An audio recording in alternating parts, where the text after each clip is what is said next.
G'day,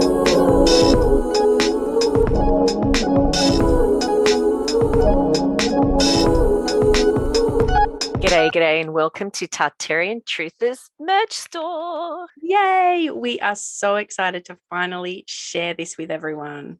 We've teamed up with Aussie designer Hey Shay Design to bring you some top quality Aussie merch. Now, for those of you who don't know, Tartarian Truthers YouTube channel came to be when we met each other on Instagram due to our combined interests in Australia's unbelievable history and its possible correlations to the Tartaria theory. Within a few weeks of releasing our first video, A Brief History of Australia, the subs are rolling in, the feedback was great, and the trolling was surprisingly minimal.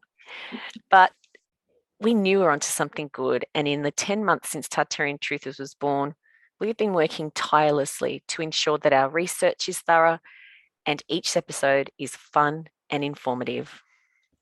And in the meantime, we've inadvertently created a community of keen eyed Tartarian truthers who are now scouring the streets of their hometowns and cities looking for oddities, anomalies, and out of place artifacts. And we all have one thing in common. We all agree that Australian history is a lie. That's right.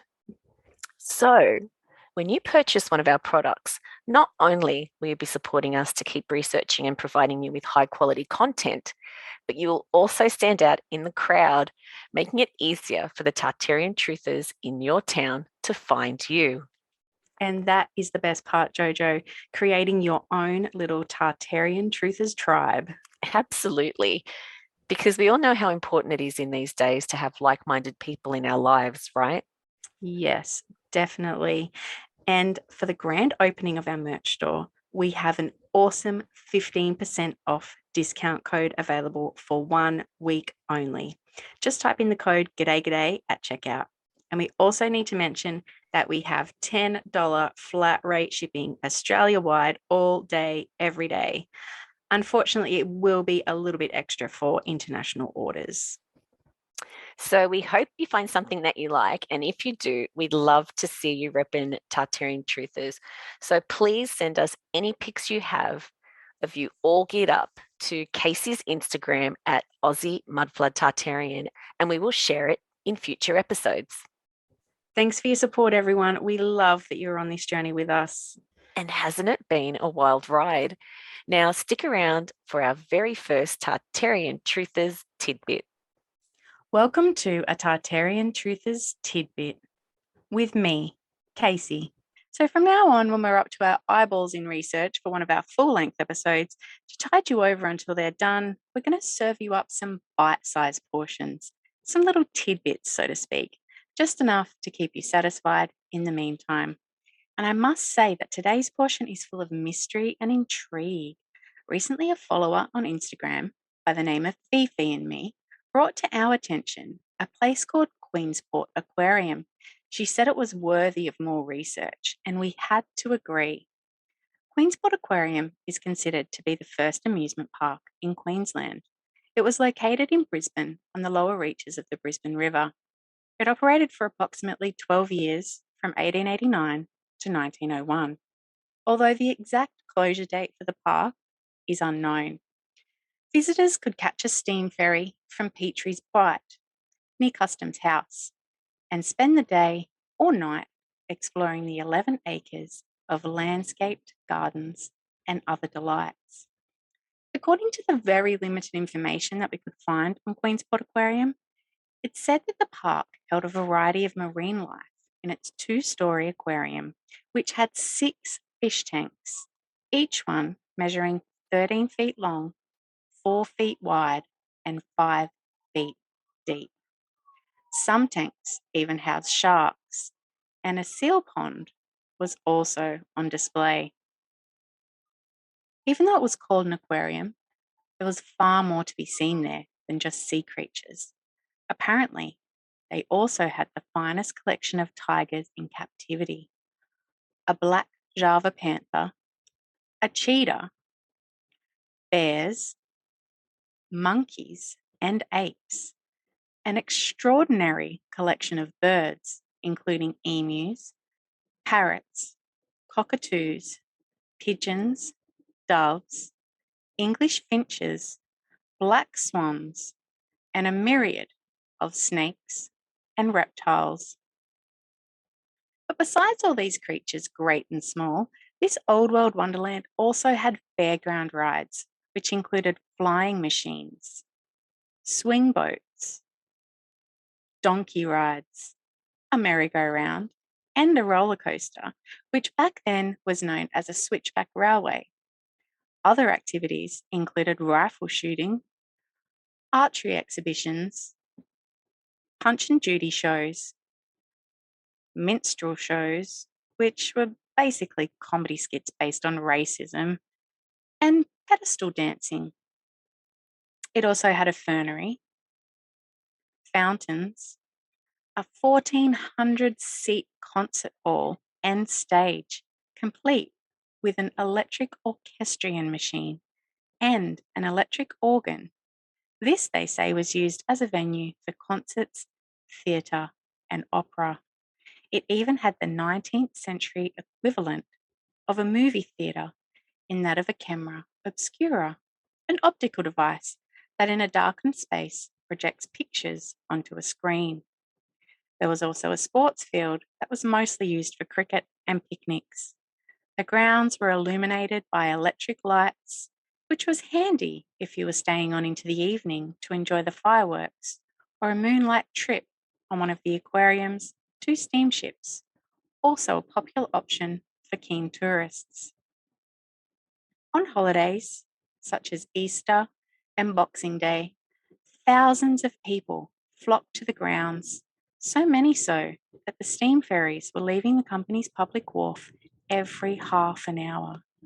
And it is said that they even had special visitors come out and perform, including aeronauts in hot air balloons. Now, doesn't this sound like an absolutely incredible place to visit? And I'm sure that over the 12 years that the Queensport Aquarium is said to have been operational, that hundreds of thousands of Brisbanians and other holidaymakers from all around would have enjoyed a day or two in this magnificent location.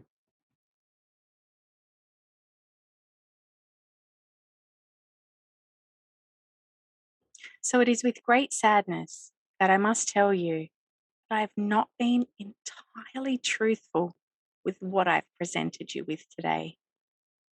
Not a single image that you have seen so far is of the Queensport Aquarium, because there aren't any. Why is it, do you think, that there are no images from within this site?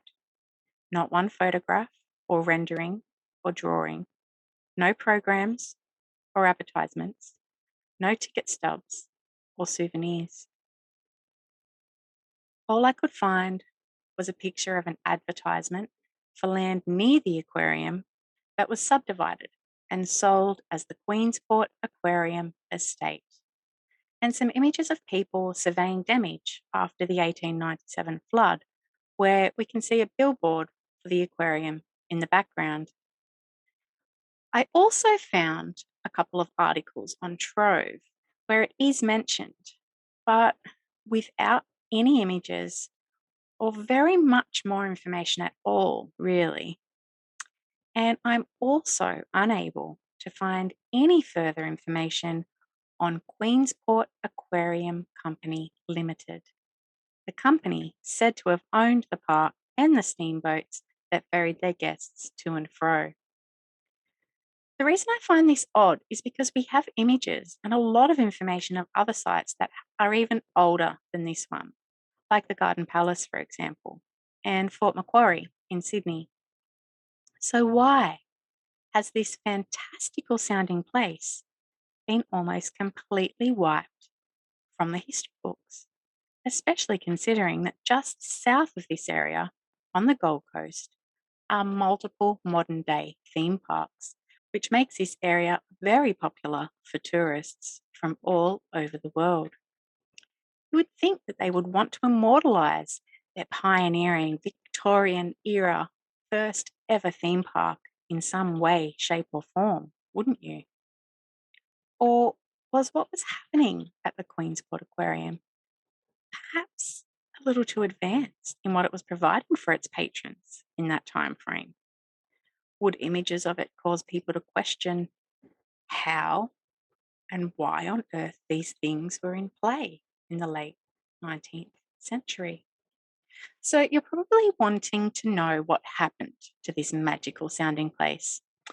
So, according to the history books, the aquarium apparently became much less popular by the mid 1890s, and although its demise is not well documented, after receiving minimal damage from two major Brisbane floods, by late in the year of 1897, most of the content and structures were being advertised for sale, including the remaining animals and their house.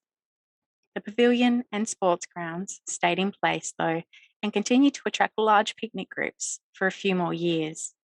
But it's said that in 1900, the pavilion was sold, and in 1901, the land was subdivided.